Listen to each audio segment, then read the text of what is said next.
in Ghana, I stumbled on a man. His father was a warlock and he was being trained. The altar, the spirit on the altar had spoken his name as the next in line for the ways of the priesthood. And he was being trained and being groomed to take over. Unfortunately for the generation of satanic priests, he gave his life to Christ suddenly, and the linkage was disconnected. Hallelujah. But you see, the discipleship he went through, he still understands it, he still remembers. And his father called him. Meanwhile, this is father that we're talking about. He only sleeps 3 hours in a day. And he doesn't sleep on the bed.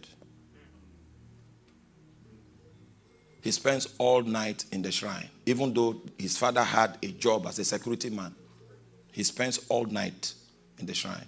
Never sleeps in the night. Only sleeps in the afternoon for 3 hours. And he sleeps on a chair with a leg rest. That's how he sleeps. And when he's sleeping, don't touch him. Just leave him there.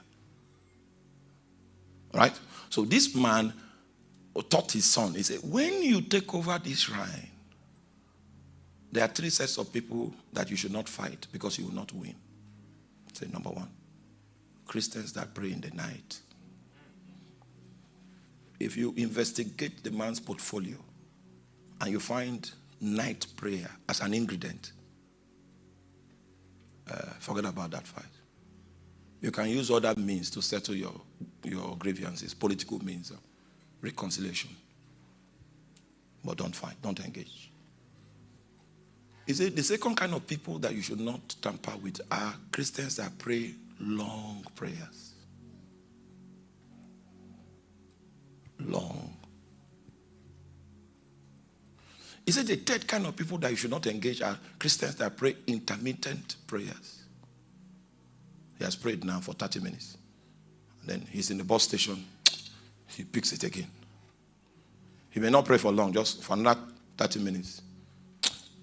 He stirred again 30 minutes later, 1 hour later. He said, don't fight these people.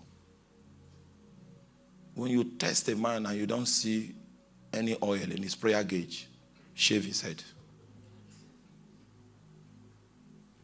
Men ought always to men and brethren.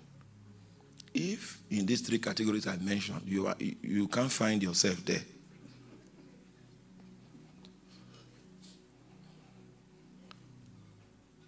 Then there's a challenge.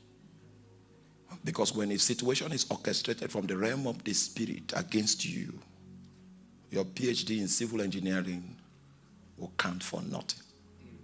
Satan will throw you into confusion. And all the gains that you have gotten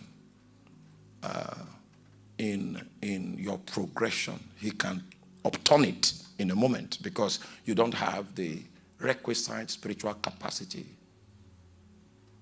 to